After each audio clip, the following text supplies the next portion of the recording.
If you are writing your YouTube scripts with perfect grammar, correct punctuation, and zero typos, you are actively murdering your video's retention. I know that sounds counterintuitive. We were taught that proper English is the goal, but when you feed a perfect script into an AI voice generator, the result is robotic. It creates a predictable, rhythmic cadence that puts the human brain to sleep. On Monday, we discussed the theory behind this. Today, I'm giving you the solution. I am going to show you the messy scripting system, the exact syntax, changes, intentional errors, and anti-grammar you need.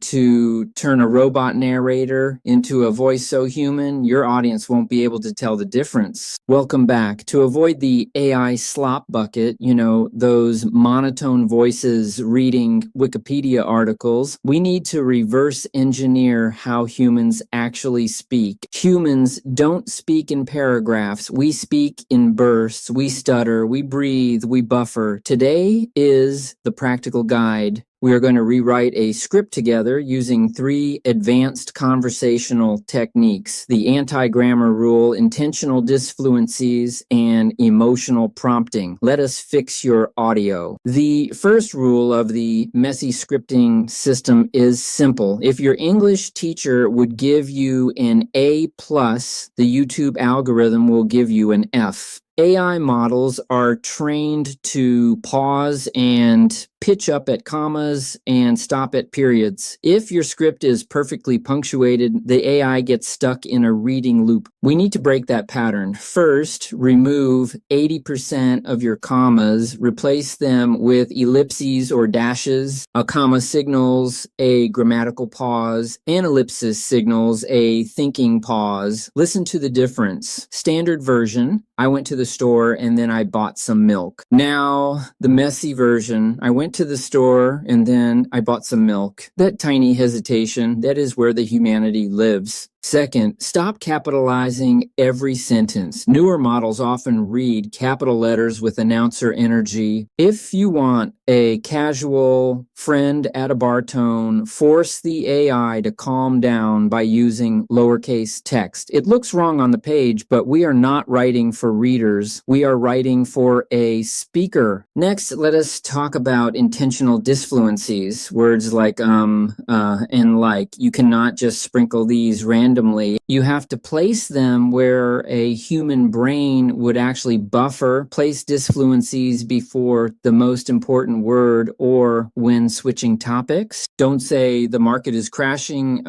today. That sounds like a mistake. Instead, try this. Say the market is crashing. The second one sounds like I am searching for the right word to describe a disaster. That hesitation builds tension. Also, try using verbal anchors like look or listen at the start of sentences. This forces the AI to reset its pacing instead of you need to subscribe. Try, look, you really need to subscribe. It switches from reading mode to speaking mode. Finally, we have emotional prompting. The tools we use in 2026 have contextual awareness. You have to direct the performance. If you want the AI to sound urgent, use short fragments. Stop now. Don't do it. The periods force hard stops. And don't be afraid of stage directions. If you write sighs or laughs in brackets, the AI often modifies the tone to match. You are essentially directing a voice actor, not just processing text. This is how you reclaim the soul of your video. Here is your homework for your next video. Take your finished script and ruin it. Lowercase the text, delete the commas, add the ums. Make it look like a text message sent at 2 a.m., not a college essay. When you generate that audio, the soul will come back to life. If you missed Monday's video on why perfect scripts fail, click right here. And to build a real media business, hit subscribe. I will see you in the next one.